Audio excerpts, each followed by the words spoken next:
Bilang isang taga-subaybay ng Flip Top Battle League, panigurado ay may dream match ang bawat isa sa atin. Yung iba siguro ay hindi pa nangyayari at yung ilan naman ay naganap na. At ayan nga ang pag-uusapan natin ngayon, ang mga battle dream match na naganap sa liga ng Flip Top.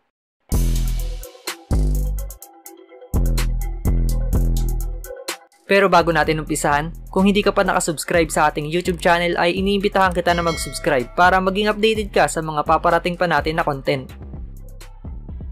Ang una sa ating listahan ay ang Delo versus Looney, hari ng tugma kontra sa hari ng rebattle. Noong 2010 to 2011 ay marami ang gustong makakita na maglaban o magtapat ang dalawang hari para malaman kung kaninong kalasag ba ang mas matibay. Ito kasi yung mga panahon na silang dalawa yung pinakamatunog ang pangalan. May kartada si Delo na 5 wins at 1 loss habang si Looney naman ay may 2 panalo at walang bahid ng pagkatalo. Kaya noong Disyembre taong 2011 ay ikinasa ni Enigma ang tapatan sa pagitan ng dalawang hari.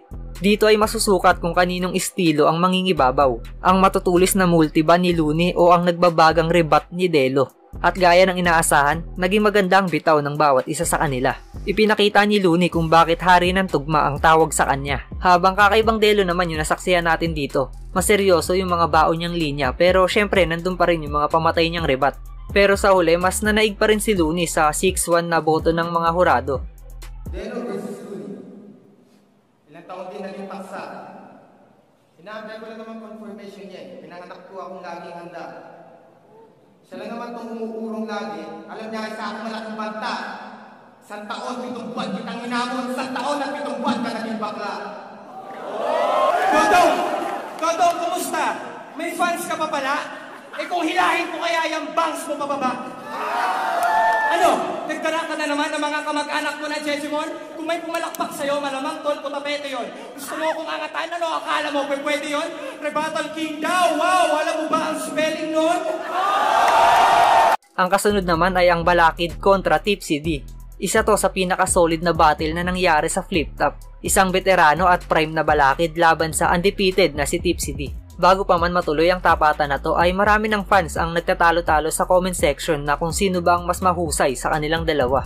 At sa palagay ng karamihan ay pareho ng hinog ang bawat isa sa kanila kaya naman nararapat na silang pagbanggain. Kaya noong Ahon 6 taong 2015 ay tuluyan na nga napagitnaan ng salitang versus ang pangalan nilang dalawa. Naging dikdikan ang palitan nila all 3 rounds at tila ba gustong tabasin ng chainsaw ni Tipsy D si Balakid. Subalit mas matibay ang baon na bara ni Balakid kaya naman sa huli ay nakuha ni Balakid ang panalo at ipinalasap kay Tipsy D ang kanyang unang pagkatalo. Paglalaroan kita malang play, mga rounds mo may butas parang J.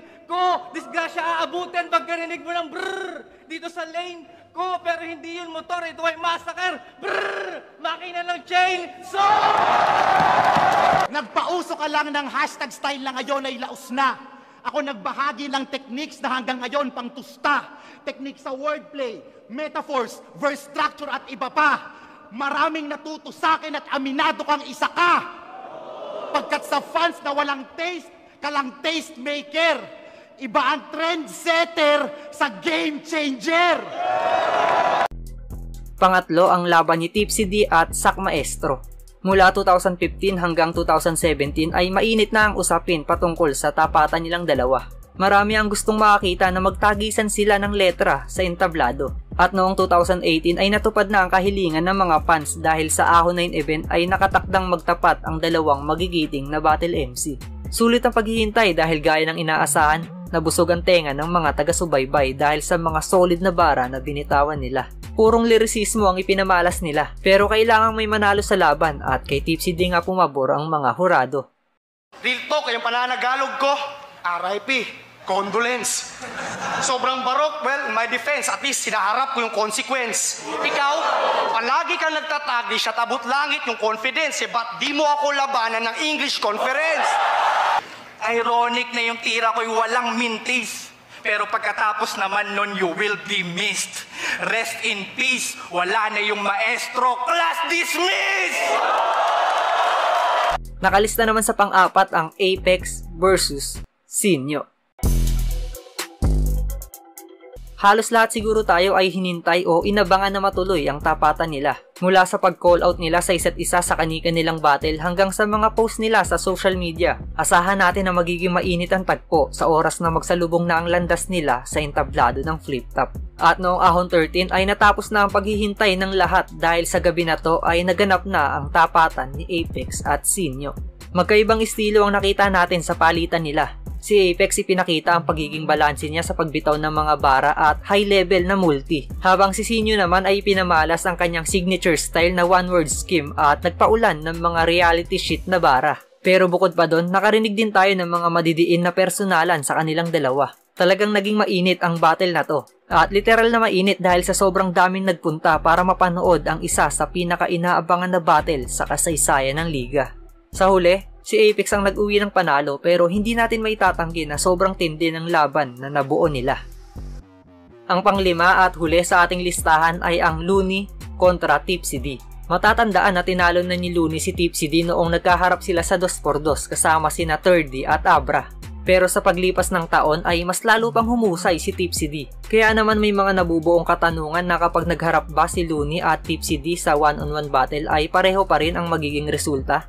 Ang lahat ng katanungan at isipin patungkol sa kanilang dalawa ay nabura noong pareho silang sumali sa Isabuhay Tournament dahil nakatadhana pala na magpang-abot sila sa semifinals ng torneo. Ipinakita ni Tipsy din na malaki na ang in-improve niya mula noong una silang magkatapat at handa na niyang sabayan ang hari ng tugma sa isang one-on-one battle. Pero ibang enerhiya naman ang ipinamalas ni Looney sa naging laban nila. Sobrang handa at walang balak magpatalo ang hari ng tugma na nakatayo sa harapan ni Tipsy D. Maganda yung mga baon na sulat ni Tipsy D pero grabing Looney din yung kaharap niya. Kaya naman sa ikalawang beses nilang paghaharap ay si Looney pa rin ang tinanghal na panalo. Mag-isa ako, mag-isa ka. Kala ko hindi na magbubunga ang itinanim ko na pagtsatsaga. Ginalingan ko sa karir ng ating labanan ay maikasa. Sa huli, aanihin ko din pala yan na parang magsasaka. Naikot ko na buong mundo. Positibo ako. Ikaw, lasing ka lang kaya akala mo yung mundo umiikot sa'yo. Hindi tayo magkatipo. Baka nahihilo ka, bro. Tandaan mo hanggang bars ka lang, iho. Pang-Coliseum na to! At ayan nga mga dream match na nangyari o naganap sa flip top. Kayo, meron din ba kayo mga dream match na natuloy na ang laban? Pwede nyo yung ikwento sa ibaba at babasahin nating lahat yan. Kung nabiting ka sa usapan natin ngayon, gusto ko lang ipaalam na meron akong ginawang video na ang title ay Top 10 History na naganap sa flip top. Nasa comment section yung link ng video kaya kung interesado ka, pwede mo rin panoorin yun. Huwag mo rin kalimutan mag-subscribe sa ating dalawang YouTube channel. Patuloy natin na uploadan yan ng mga solid na content patungkol sa Philippine Hip Hop.